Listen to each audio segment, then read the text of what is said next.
না, আমার জন্য একটু পারফিউম এনে দে রে।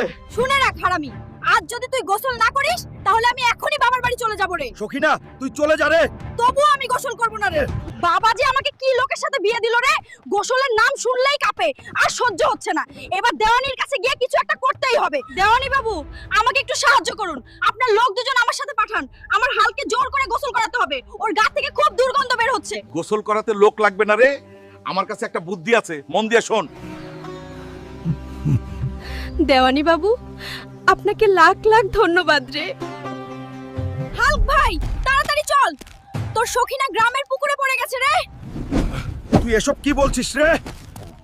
সখিনা রে, আমি আসছি, আমি তোকে বাঁচাবো রে। কি রে আমার হাল্ক, তোকে তো আজ ভালো করে নাহিয়ে দিলাম। এবার সবাই দেখ আমার হাল্কের পাওয়ার। তাড়াতাড়ি সাবস্ক্রাইব কর, লাইক দে আর কমেন্টে হাল্ক রে রে লিখ।